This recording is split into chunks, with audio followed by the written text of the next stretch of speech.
இருக்கீங்க? நல்லா இருப்பீங்க. நானும் நல்லா இருக்கிறேன். அப்புறம் பார்த்திங்கன்னா, இன்றைக்கி உருளைக்கிழங்கு வச்சு அதுக்கு தேவையான பொருள் வச்சு ஒரு உருளைக்கிழங்கு பொரியல் பண்ண போகிறேன். எப்படின்னு பாருங்கள், சரிங்களா? அதுக்கு ஒரு 3 பெரிய உருளைக்கிழங்கு எடுத்து இந்த மாதிரி கட் பண்ணி தண்ணியில் போட்டு வச்சுருக்கேன். நல்ல தண்ணியில் போட்டு வச்சுருக்கேன். ஏன்னா இந்த உருளைக்கிழங்கை வெட்டி தண்ணியில் இப்படி போட்டுருங்க. அதில் ஒரு பால் இருக்கும் பார்த்துக்கோங்க. அந்த பால் நமக்கு நல்லதில்லை. அந்த பால் எடுத்துடணும்.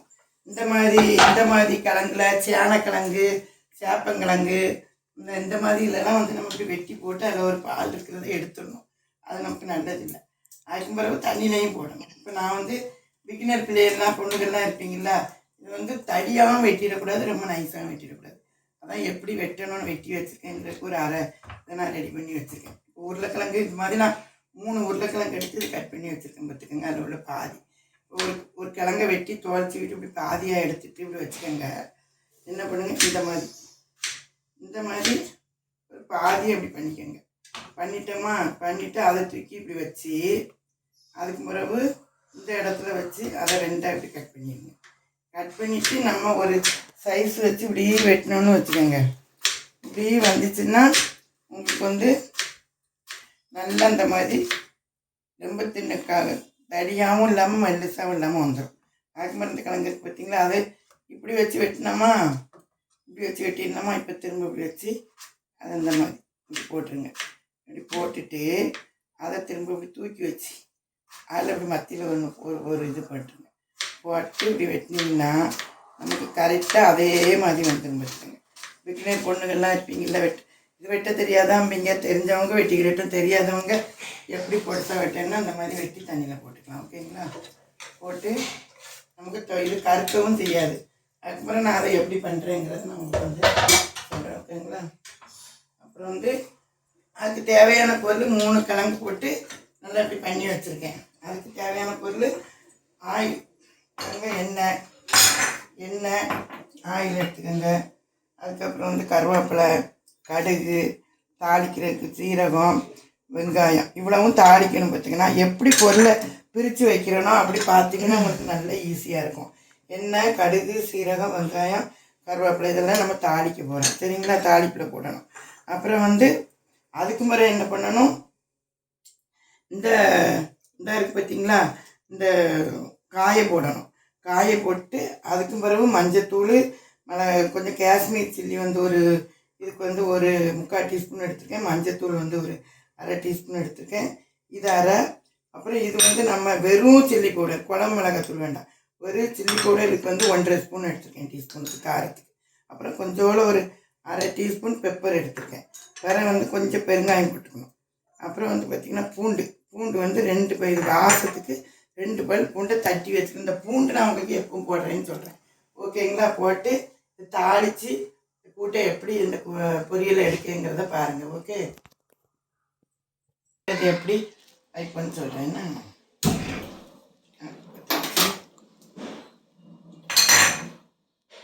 இதுக்கு ஒரு 2-3 ஸ்பூன் எண்ணெய் ஊற்றுங்க. ஏன்னா நம்ம இந்த உருளைக்கிழங்கு இதில் தானே வேக வைக்க போகிறோம். அதில் ஒரு 2 ஸ்பூன் எண்ணெய், 2-3 ஸ்பூன் எண்ணெய் வச்சுக்கேன்.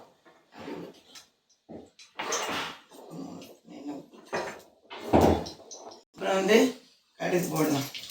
கடுகு 1 ஸ்பூன் கடுகு. அப்புறம் சிம்மில் வச்சுக்கோம். சிம்மில் வச்சுக்கிட்டு அதே மாதிரி கடுகு போட்டோன்னே சீரகம் எடுத்து வச்சுருந்தோம் பார்த்திங்கன்னா, அந்த சீரகம்.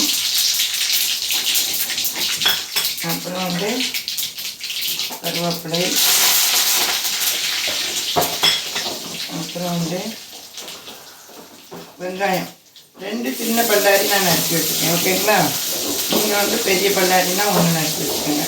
அது 2 சின்ன பல்லாரி நறுக்கி வச்சுருக்கேன். ஓகே,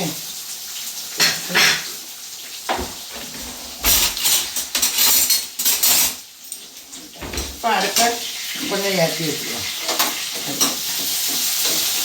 எப்பவுமே எண்ணெய் ஊற்றி கடுகு போட்டு சீரகம் போட வேண்டியது இருந்தால் சீரகம், இல்லைன்னா கடுகு போட்டு கருவேப்பிலை போட்டு வெங்காயத்தை போடுங்க. அந்த கருவேப்பிலை பொரிஞ்சு நல்லா க்ரீனிஸாக நல்லா இருக்கும். வெங்காயத்தில் போட்டாங்கன்னா வதங்காமல் சத்தையாகவே கிடக்கும். நான் எப்பவும் அப்படிதான் போடுவேன். இப்போ வெங்காயம் அந்த கண்ணாடி பதம் வருது பார்த்தீங்களா, அந்த கண்ணாடி பதம் வெங்காயம் வரும்போது நம்ம இது தண்ணிக்குள்ளே கிடக்க பாருங்க. அப்படி லைட்டாக லேசாக வேகிறதுக்காக அப்படி அள்ளி போட்டால் எப்படி கலர் பாருங்கள், அப்படி கலர்ஃபுல்லாக வெள்ளை வெள்ளையே கருக்கவே செய்யாது பார்த்துக்கோங்க. இந்த தண்ணி நமக்கு தேவை கிடையாது, அந்த பால்லாம் இதில் வந்துடும், அது நமக்கு தேவைன்னு பார்த்துக்கோங்க. போட்டு கொஞ்சம் அந்த ஈரத்தோடே போடுங்க சரிங்களா. அதிலே நம்ம உப்பு போட்டு நல்லா போட்டு வதங்கிடும் போட்டு அப்புறம் போட்டு இந்த மாதிரி இந்த வெங்காயத்தோட சாமி கண்ணாடி பழத்தில் வெங்காயம் வந்துட்டு பார்த்திங்களா. நம்ம போட்டு சீரகம் அது எல்லாமே மசாலா எப்போ போடணும்னு சொல்கிறேன். இப்போ நம்ம இப்படி போட்டு சிம்மில் வச்சுருக்கோம், இப்படி போட்டு வதக்கிட்டு இதுக்கு வந்து கொஞ்சம் தேவையான உப்பு போட்டு வந்து நான் இப்போ 1 ஸ்பூன் போல் போடுறேன் ஓகேங்களா. நீங்களும் ஒரு ஸ்பூன் போல் போடுங்க. ஓகே, தெரியாத பிள்ளைகள்லாம் எவ்வளோ உப்பு போடணும்னு தெரியணுங்களா.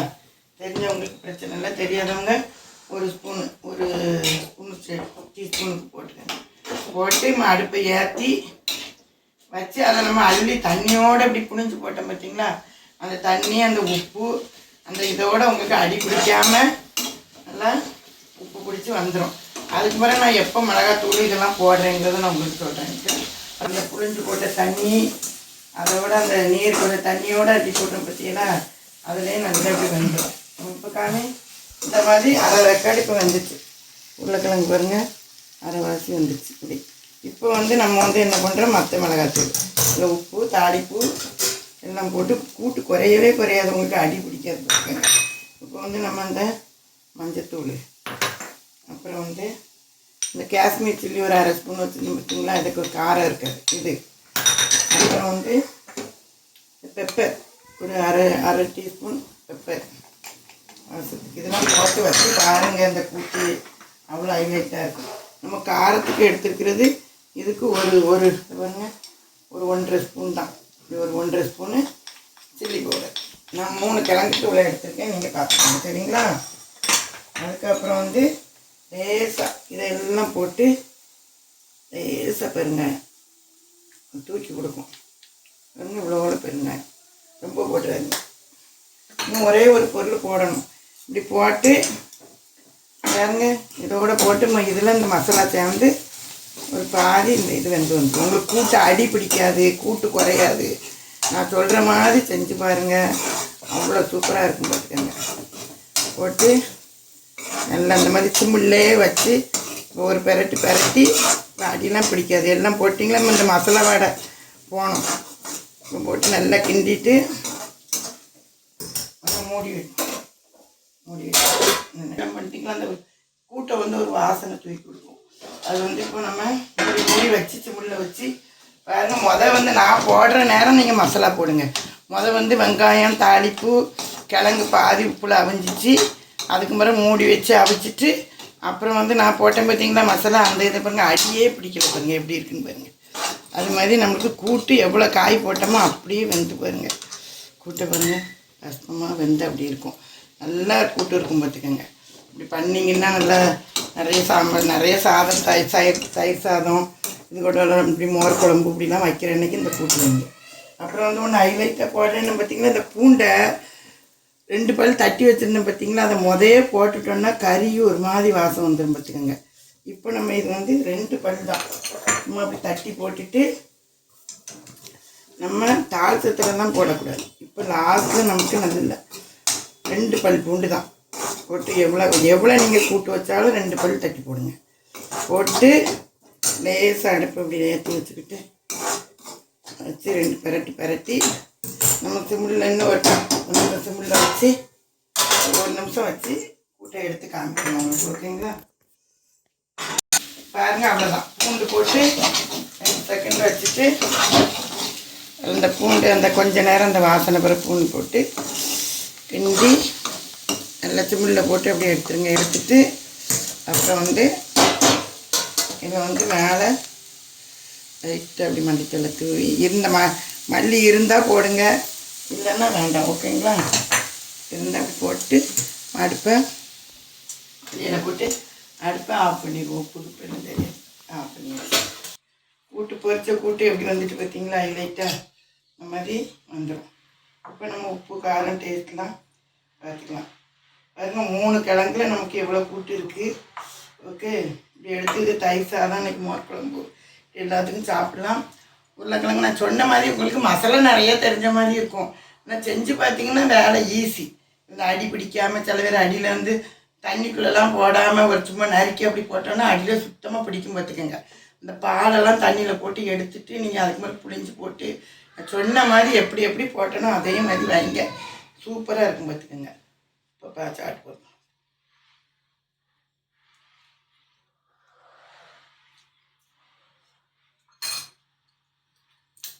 உப்பு காரம் இந்த லாஸ்ட்டாக 2 பூண்டு தட்டி போட்டேன் பார்த்தீங்களா, அதுதான் அந்த கூட்டை தூக்கி கொடுக்குது. அவ்வளோ